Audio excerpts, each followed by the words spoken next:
Hello friends, हम अपने जो गुजर गए हैं उनके लिए रिचुअल्स करते हैं, खाना देते हैं, उनकी पीस के लिए प्रे करते हैं। लेकिन कभी सोचा है क्या वो सच में ये ऑफरिंग्स ले पाते हैं? क्या मरने के बाद हमारी प्रेयर्स सुन पाते हैं? जैनिज्म में इन क्वेश्चंस के डीप आंसर्स मिलते हैं, लाइफ, डेथ और सोल के बारे में। जैन फिलॉसफी कहती है कि रिचुअल्स से आगे बढ़ो और अपने एक्शंस का मतलब समझो। ये हमें इनकरेज करती है कि हम रीजन जाने कि हम अपने बड़ों का सम्मान क्यों करें। क्या ये फियर है, ऑब्लिगेशन है या सच्ची कंपैशन? आज हम श्राद्ध या तर्पण को लॉजिक, फिलॉसफी और थोड़े फन के साथ समझेंगे। सो get ready and let's dive in. आपने कर्म के बारे में तो सुना ही होगा, right? It's like what goes around comes around. Jain धर्म में हर आत्मा अपने कर्मों के लिए रिस्पॉन्सिबल होती है। अगर आपने अच्छा किया तो आपको अच्छा ही मिलेगा, अगर गलती की तो आपको ही उसका फल भोगना पड़ेगा।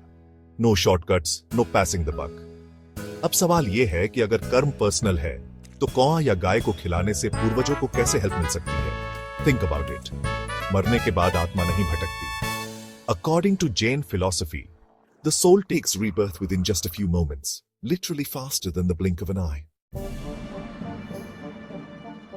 जैन धर्म कहता है कि मरने के बाद आत्मा को नई लाइफ मिलने में सिर्फ 4 समय लगते हैं, और ये 4 मोमेंट्स हमारी पलक झपकने से भी कम टाइम में कंप्लीट हो जाते हैं। सो बेसिकली आत्मा नई जर्नी पर चली जाती है और वो पुराने रिलेशनशिप्स को छोड़ देती है।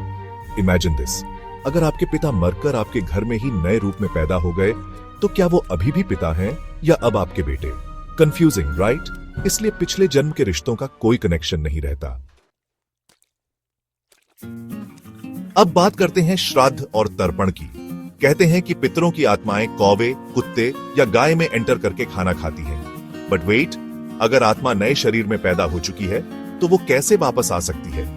प्लस अगर कोई आत्मा कौवे में एंटर करती है तो उस कौवे की ओरिजिनल आत्मा कहां जाती है? It's like double booking, isn't it? और फिर आत्मा को शरीर के बिना भूख प्यास कैसे लगती है? भूख प्यास तो शरीर को ही लगती है, ना कि आत्मा को। सो टेक्निकली आत्मा को खाने की जरूरत ही नहीं है। और ये तो सोचिए, अगर उन्हें श्राद्ध का भोजन करके ही मुक्ति मिलती है तो हर साल क्यों हम उन्हें खिला रहे हैं? एक बार में तो उनकी आत्मा को तृप्त हो जाना चाहिए था, फिर हर साल का ये रिपीट क्यों? और एक अमेजिंग बात कि आपने भी किसी दूसरी फैमिली से मरण करके ही अपने प्रेजेंट फैमिली में जन्म लिया होगा। तो उस पुरानी वाली फैमिली के लिए आप उनके पूर्वज हो, राइट? तो आपकी वह पास्ट वाली फैमिली में आज भी आपके लिए कोई पितृपक्ष में अवश्य ही श्राद्ध कर रहा होगा। फिर तो आपको हर वर्ष 15 डेज तक भूख प्यास नहीं लगनी चाहिए। क्या आप पितृपक्ष में अपना खाना पीना छोड़ देते हैं? नहीं ना। इस विषय में संत कबीर की एक मशहूर कहानी है।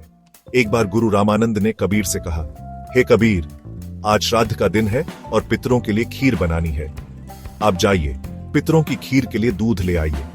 कबीर दूध का बर्तन लेकर चल पड़े और रास्ते में एक मरी हुई गाय मिली। कबीर ने घास डालकर गाय के पास बैठने का फैसला किया। गुरु रामानंद ने सोचा, कबीर अभी तक दूध लेकर नहीं आया।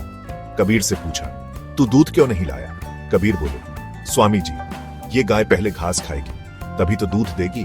गुरु रामानंद बोले, यह गाय तो मरी हुई है, ये घास कैसे खा सकती है? कबीर बोले, स्वामी जी, ये गाय तो आज मरी है, जब ये घास नहीं खा सकती तो आपके 100 साल पहले मरे पितृ फिर कैसे खाएंगे? यह सुनते ही रामानंद जी मौन हो गए। एक पल में उन्हें समझ आ गया। अब ये दोहा देखिए। माटी का एक नाग बना के पूजे लोग लुगाया, जिंदा नाग जब घर में निकले, ले लाठी धमकाया। जिंदा बाप कोई ना पूजे, मरे बात पुजवाया, मुट्ठी भर चावल लेके कौवे को बाप बनाया। ये दुनिया कितनी बावरी है, जो पत्थर पूजे जाए, घर की चकिया कोई ना पूजे जिसका पीसा खाए। संत कबीर का ये दोहा है और इसका भावार्थ ये है कि जो जीवित है उनकी सेवा करो, वो ही सच्ची श्रद्धा भी है और श्राद्ध भी। Mind blown, right? So here's the bottom line. श्राद्ध करने के लिए किसी के निधन की प्रतीक्षा करने के बजाय उनके जीवित रहते ही उनका सम्मान क्यों न किया जाए? Respect your parents, spend time with them and take care of them. That's the real Shraddha. No rituals, no drama, just pure love and gratitude. अगर आपको ये वीडियो पसंद आई हो तो इसे लाइक और शेयर करना ना भूलें And if you have any thoughts or questions, drop them in the comments below. Let's keep this conversation going. Jinagam Panth, Jayvant Ho.